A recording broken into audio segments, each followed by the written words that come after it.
So this month today begins a series of kind of taking current topics, current events in the world, and talking about them and saying, how do we practice these principles where the rubber meets the road?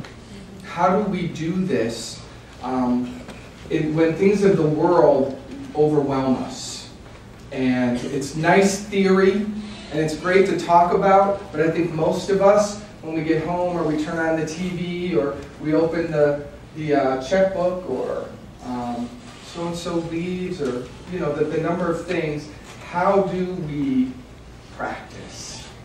So I asked last week, I asked you to fill out just a form of what it is that you want to talk about. What are the things that are buckling you at the knees? So we can just go head on into them. And I thank all of you for answering the questions. I know that I won't be able to get to all of them over this month, but I have deeper faith that somehow, if you stick around for this month with us, your personal question will be answered. It may be to a completely different topic, but somehow if you will listen for your answer, it will appear. I have absolute faith on that.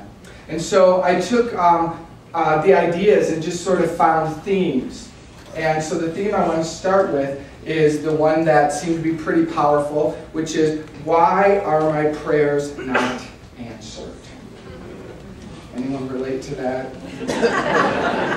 Or could the person who wrote it stand up?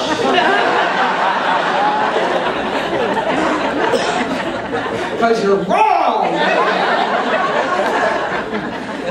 Oh, here we go!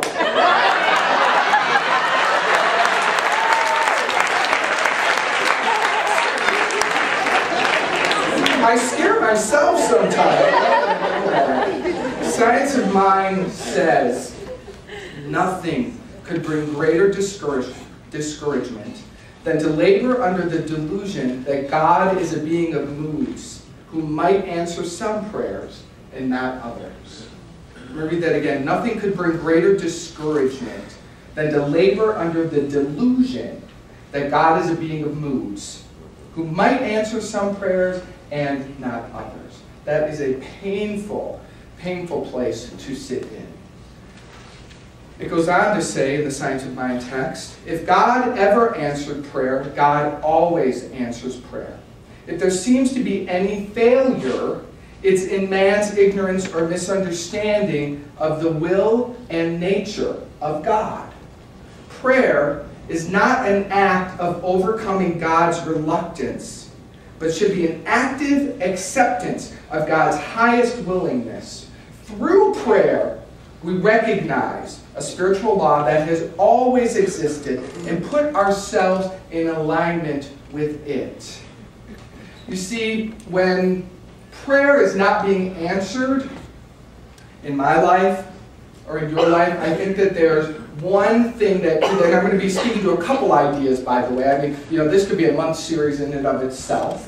But I'm just going to throw ideas out, trusting that the energy is in the right place. The first thing that I'm aware of is very often we're more focused on what we're praying for instead of what we are praying from. We are focused on praying for something.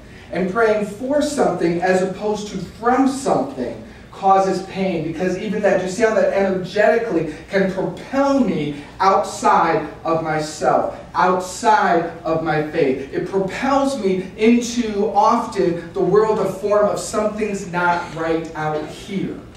Something's wrong out here.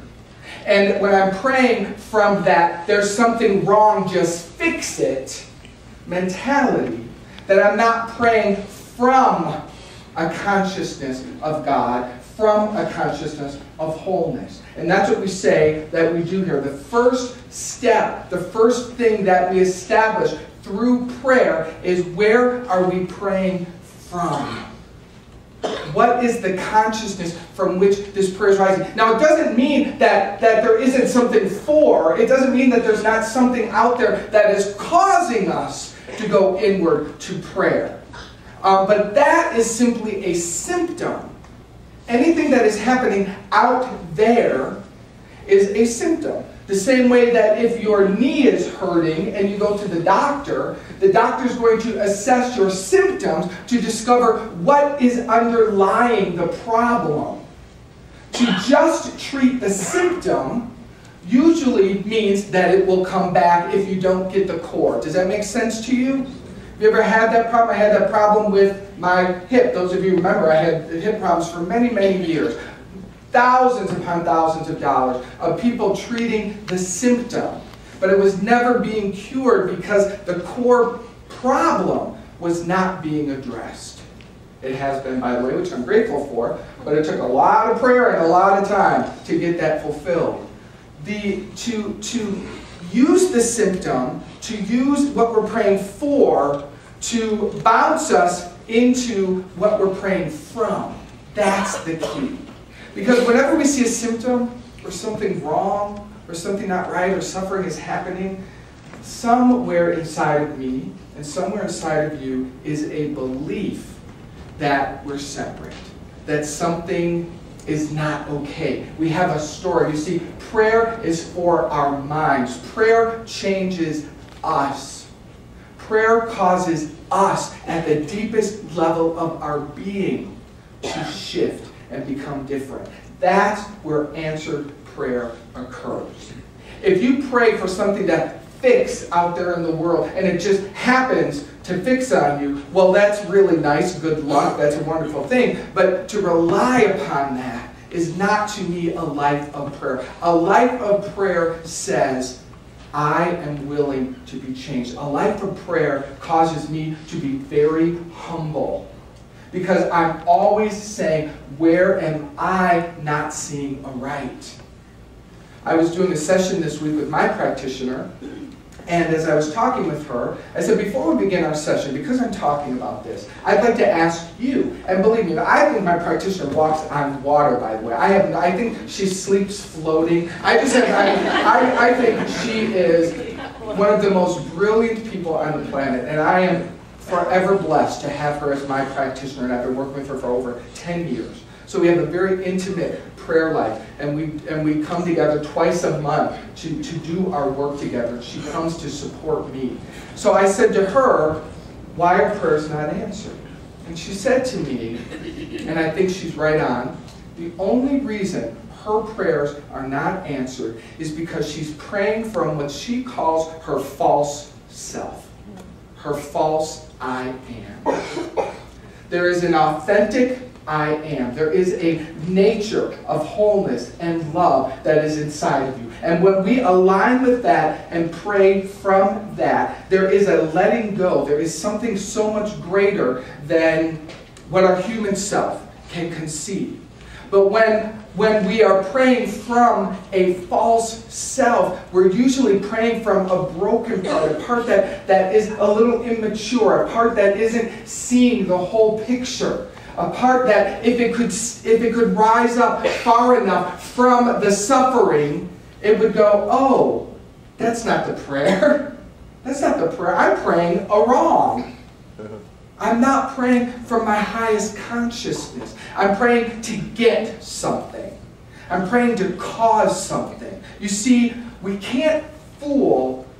You can't override the spiritual purpose, the power and presence of why you're here. You are here by divine appointment, and our work is to line up with that divine appointment, and then our prayers will be fulfilled, and mountains will move, and things will shift, not from a fix-it standpoint, but from a consciousness of letting go and letting God.